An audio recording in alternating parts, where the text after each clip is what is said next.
Welcome to VNR news. ప్రస్తుత కాలంలో రాఖీ పౌర్ణమి తన విశిష్టతను చాటి చెబుతూ సోదర ప్రేమ పటిష్టతకు దోహదపడుతుంది. తెలుగు రాష్ట్రాల్లో తమ సోదరులకు సోదరి రాఖీ కట్టి మిఠాయిలు తినిపిస్తారు. యదోబుద్ధు బలిరాజ దానవేంద్రో మహాబల తేనత్వం అనుబంధామి రక్షమాంచమంచలం అంటూ రక్ష కోరిన తన సోదరిని బలిచక్రవర్తి రక్షిస్తూ ఎలాంటి ఆటంకాలు ఎదురైనా తడబడక ధైర్యంతో ఎదురు నిలిచాడు. అటువంటి మహావీరునితో తన సోదరుణ్ణి పోలుస్తూ సోదరి తనకి రక్ష ఇవ్వమని కోరుతుంది. ఈ రాఖీ కట్టిన సోదరికి తగిన బహుమానమిస్తూ సోదరుడు ఆశీర్వదిస్తాడు. రాఖీ పౌర్ణమి, శ్రావణ పౌర్ణమి, జంధ్యాల పౌర్ణమి ఇలా ఎన్నో రకాలుగా దేశమంతా ప్రజలు ఆనందోత్సాహాలతో ఈ పండుగను జరుపుకుంటారు. ఈసారి శ్రావణ పౌర్ణమి తిథి ఆగస్టు 19న రానుంది.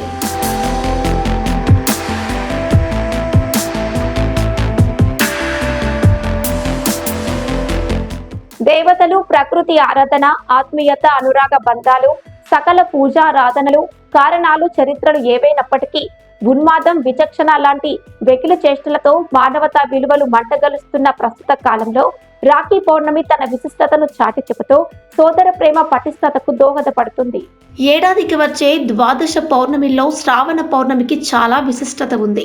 సాధారణంగా జంధ్యాన్ని ధరించేవారు ఈ రోజునే పాతది వదిలి కొత్త దానిని ధరిస్తారు. దీనినే ఉపకర్మ అంటారు. ఉపకర్మను యజ్ఞోపవీతము పేరుతో పిలుస్తారు. దీనికి అంటే యాగ కర్మతో పునీతమైన దారమని అర్థం. పల్కుర్కి సోమనాథుడు దీనిని నులి పౌర్ణమి అంటారు. ఎందుకంటే నూలుతో తయారు చేసిన జంధ్యాన్ని ధరించడమే దీనికి కారణం. వేద్యాధ్యాయానికి ప్రతీకైన ఉపకర్మను ఆచరించాలి. దీనికి ముందు ఉపనయనం జరిపించి జంధ్యాన్ని వేయటం ఆచారం. యజ్ఞోపవీతం ధరించిన వారు ద్విజులు. ద్విజులు అంటే 2 జన్మలు కలవారని అర్థం. తల్లి గర్భం నుంచి జన్మించటం మొదటి కాగా ఉపనయనం అనంతరం గురువు నుంచి జ్ఞానాన్ని పొందడం రెండవది. ఉపనయనం సమయంలో యజ్ఞోపవీతానికి జింక చర్మాన్ని కడతారు. దీనిని ఉపకర్మ కార్యక్రమంలో శ్రావణ పౌర్ణమి నాడు వదిలిపెడతారు.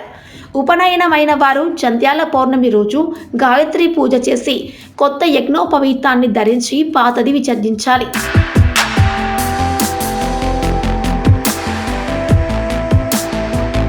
పరిపక్వతకు, పరిశుద్ధతకు యజ్ఞోపవీతం దివ్యోషధం.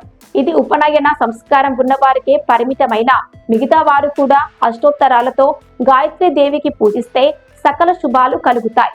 అవివాహితులు 3 పోగుల జంధ్యాన్ని, వివాహమైన వారు 3 ముడులున్న 9 పోగుల జంధ్యాన్ని ధరిస్తారు.